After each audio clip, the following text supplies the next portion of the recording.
Op, op, op, op, op. Teka lang, teka lang, teka lang. Merong pinagkakaguluhan dito or merong tinitignan, baka may tumalon na tao. Ayun, nasa billboard.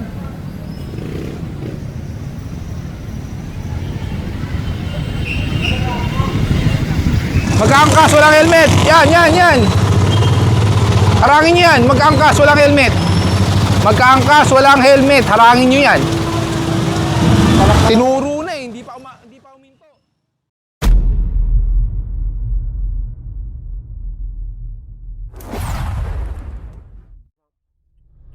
Kakanan dito sa traffic light at mukhang masikip.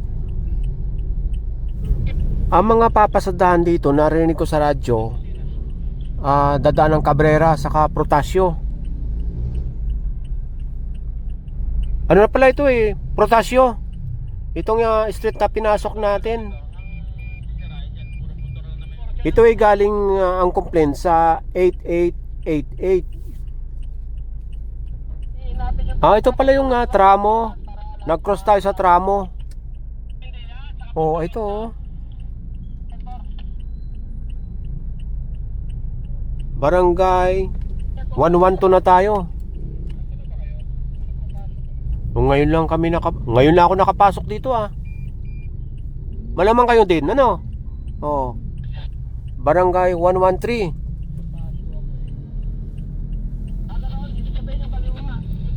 Pagka nasa Tolentino na tayo. Pagka kumaliwa ito, malamang ang lusot sa may Libertad.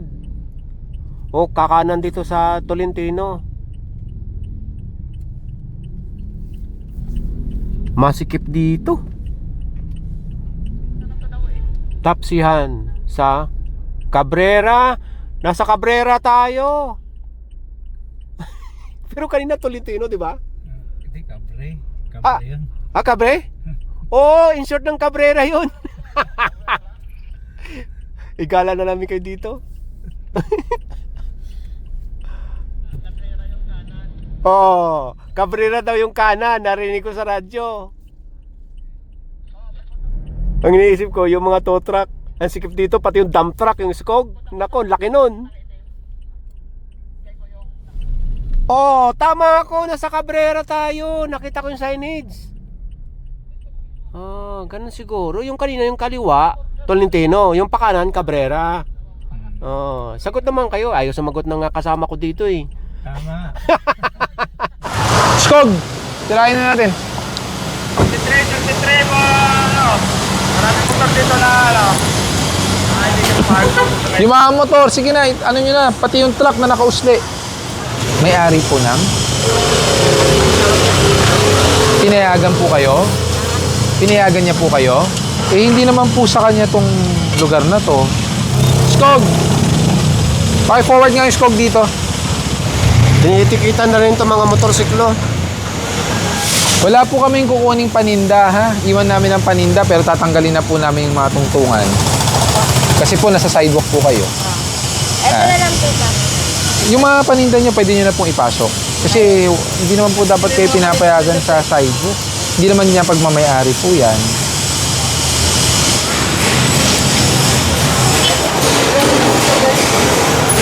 Sa oras na 11:25 ng umaga, so nandito ngayon ang clearing operation sa may Cabrera at sako pa rin ang Pasay.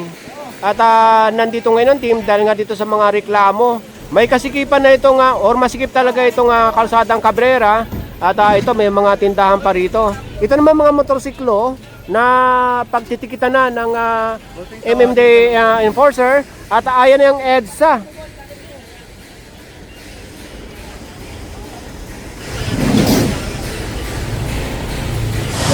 Oh!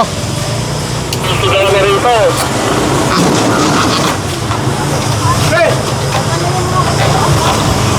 Oh. Hop, hop, hop, hop, hop. Teka lang, Morning po. Mas guwapo ka pala sa personal. Tatanggalin natin buo yan. Masasampan na ito, wala yung may-ari. Yung mga wala, sampan nyo na. Para mabilis.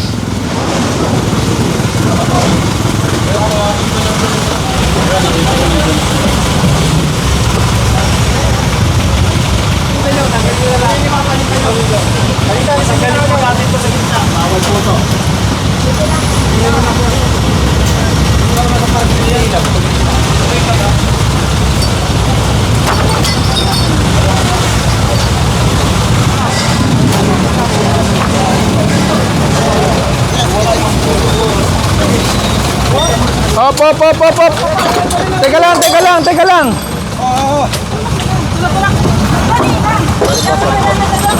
Ang sabi ko, kunin nyo paninda. Paninda lang, kunin niyo paninda. Kunin niyo na yung paninda. Iniiwan nga po namin paninda. Hindi po. Paninda po iniiwan namin. Hindi po. Kaya nga paninda iniiwan namin.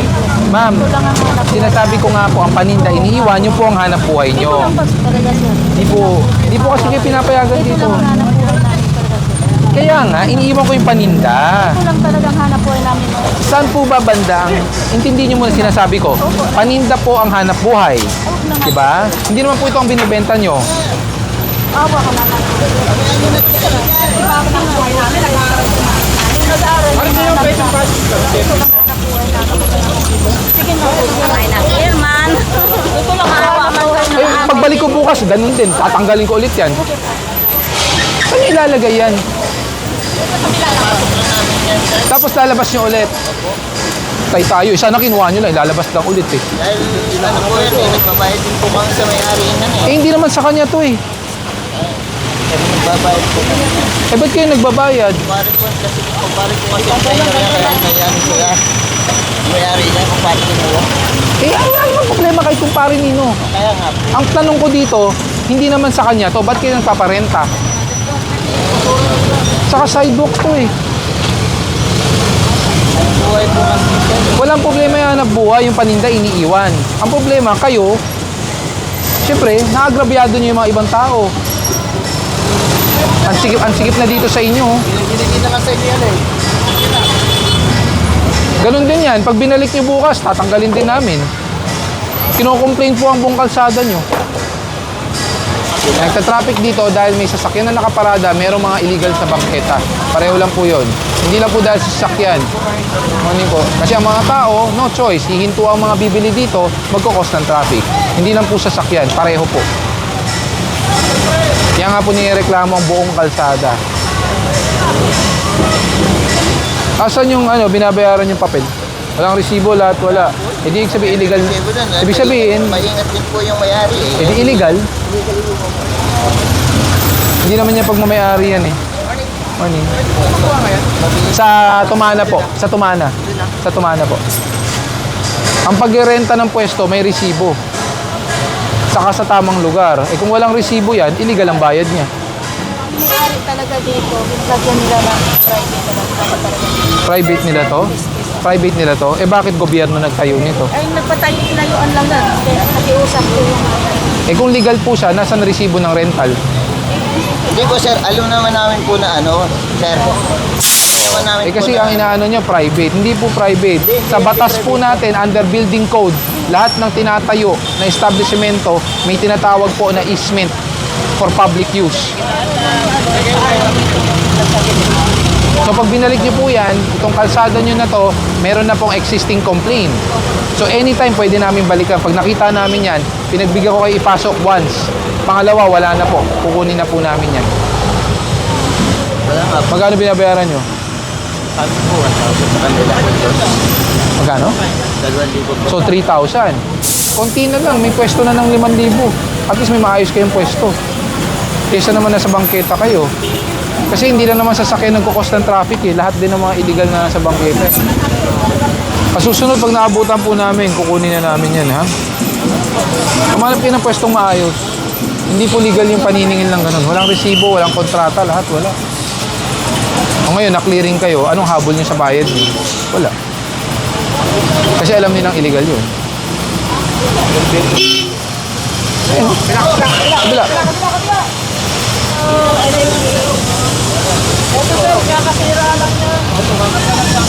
Tanggalin. Ito lahat kunin niya. Lahat, karga. Sir, tatanggalin ko na lang mamaya. Ito lang, Ginaga- ko na lang. Bakit sa'yo ba yan? Ginagamit mo ba? Hindi, papadala ko lang sa isda. Arbor na lang, ito na lang isa. Hindi naman akin yan, ba't mo arborin? Huwag na to sir, no, mamaya tatanggalin ko. Hindi pwede mamaya. Tatanggalin ko, promise. Saan nyo ilalagay? Sa stock na, diretso, nakasira lang yan. Nakasira lang. Ipapascrap nyo rin, i-ano na natin, dump na natin, para wala na kayong problema. Hindi kahit pa. Ayun na, mamaya sir, promise. Hindi nga mamaya, ngayon. O, sino magdadala?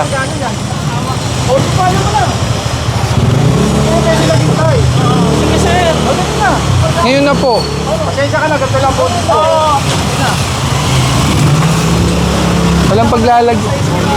Walang paglalagyan yan eh. Buksan nyo nga, baka may laman. Wala. Kami na po, para hindi kayo mahirapan. Upo na. Naka-extend na kayo sa kalsada eh. Tama na yung pwesto na yan. Huwag na kayo lalabas. Ang sikip na dito sa inyo. Tapos dagdag pa kayo ng dagdag. Oh. Ilang araw na yan dyan. Ilang araw na, di ba? Kahapon sir. Oh. Dapat sana kahapon.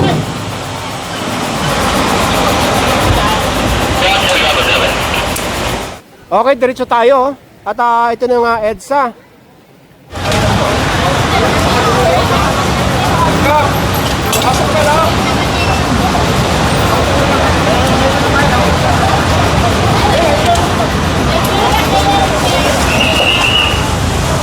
Umpisahan nyo na yung pagkalas nun. Ano tayo boss? Yung tayo ng pagka. Ano tayo ng tramo?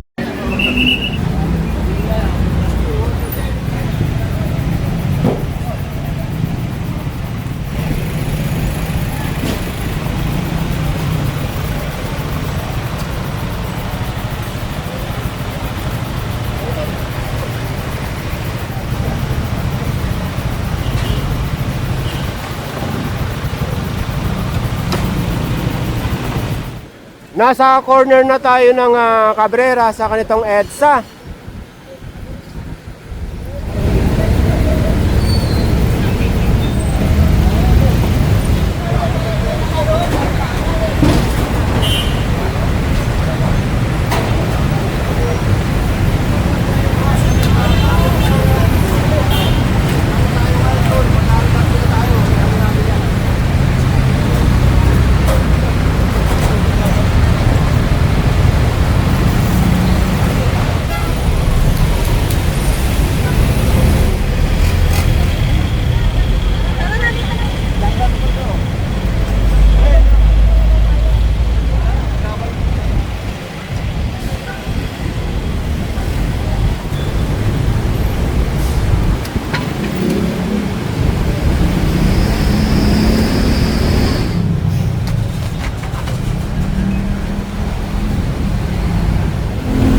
Magmula doon sa kanto ng Cabrera, binabaybay itong kahaba ng EDSA.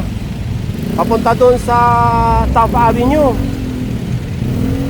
Sa oras na 11:55 ng umaga, so nandito tayo ngayon sa may Pasay Rotonda at nasa MRT station na yan, no?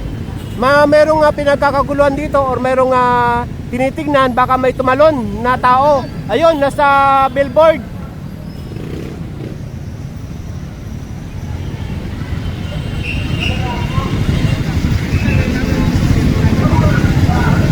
So, andito pa rin tayo kasama si Sir Gab at kasama natin itong mga kapulisan dito.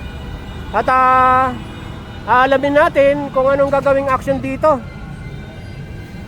So, sa mga oras na ito, mayroon ng dalawang firemen na umaakyat at makikipag-negotiate doon sa tao doon sa taas. Hindi ba tayo maglalatag? Pero masama yun.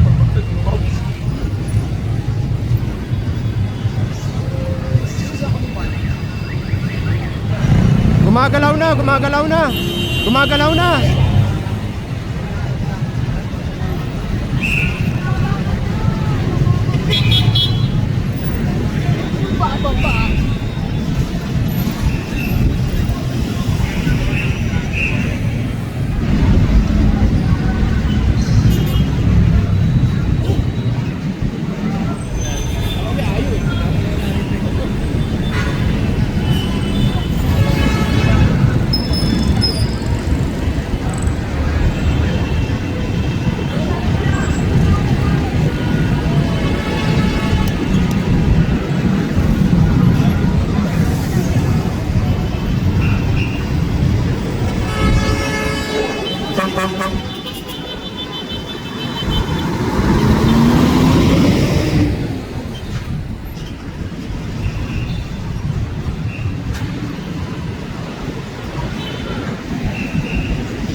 Okay, tara na. At mayroon pang clearing operation na dapat ituloy. Ang oras ngayon ay 12:05 ng tanghali. Sa oras na 12:30 ng tanghali, after natin to sa EDSA, nandito tayo ngayon sa may Mervel. Ito yung service road. At ito na nga, may nahatak na. Mayroon pa rin sa kabila. Ito pa pala.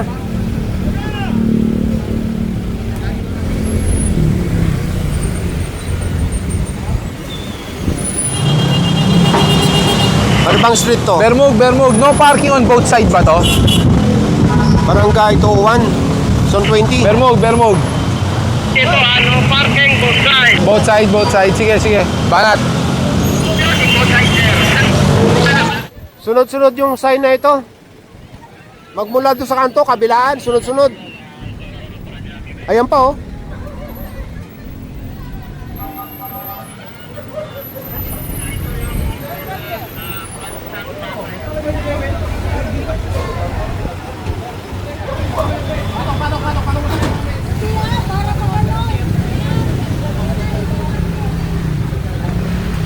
Oo. So, lumagpas na kayo doon sa oras na binibigay namin konsiderasyon, wala tayong choice. Kahit na lumabas po kayo, pag lumagpas po yung sa 5 minuto, towed na po talaga yan. Kung gusto nyo, para mas mapabilis, pwede naman kayo sumama para hindi ka lang mahirapan pumunta sa impounding. May ticket na po talaga. Nabayaran ko kayo po. Opo, may violation po kayo eh. Unattended po talaga kayo. May ticket na po talaga. Hindi po pwede. Kasi pag pinagbigyan kita, anong sasabihin ng mga ibang tao na hindi namin pinagbibigyan din? Kasi may sinusunod tayo mga protocols at guidelines. Saka in the first place, may lisensya ka naman. Ay, sunod ko naman po. Alam mo naman kung saan ang pwede at bawal pumarada. Di ba? Magmula doon sa Mervel, dyan sa may service road, yung lugar natin, ang tawag dito ay Mervel Access Road. At sako pa rin tayo ng Pasay. Mag-aangkas, walang helmet. Yan. Harangin nyo yan. Mag-aangkas, walang helmet. Harangin nyo yan. Tinuro na eh, hindi pa uminto. Ayun, naharang.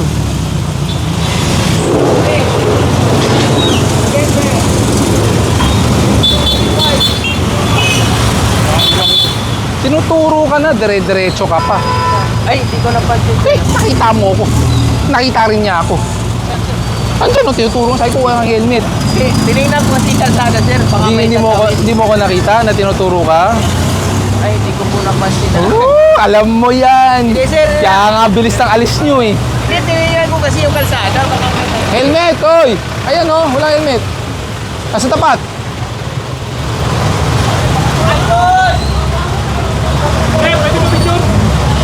Wala kayong helmet. Kumain lang kasi kami dyan. Dyan lang po kami. Kahit naman dyan lang kailangan ng helmet. Tapos bawal nga yung suit. Kasi kumain lang kami. Kasi dyan na sir. Oo. Hindi ka na po, sir. Kumain lang po kami, sir. Yun nga, bawal eh. Kailangan yung sumunod. Oo nga po eh. Yung chinelas.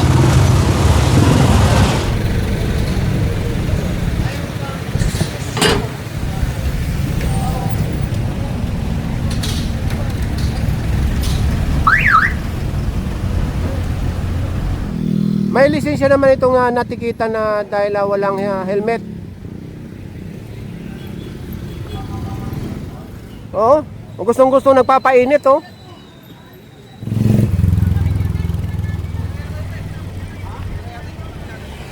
Agad to pa yata, may hinahatak pa. So ang oras ngayon ay 1 ng hapon. Wala.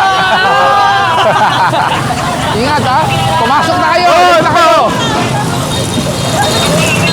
Hi sir! Oras na panahal yan! Kala ko ba Christmas na malamig? Nagpapahangin yung tao doon sa billboard. Mainit daw sa baba. Baka nga. Ah. So yan, at sa oras na ito, alauna ng hapon. At yan na lang ang huling inahatak. At sa oras na ito ay oras na ng pananghalian. Back to base na muna tayo. At yun, si Sir Gab, may nasita pa yatang nagmumotor na walang helmet.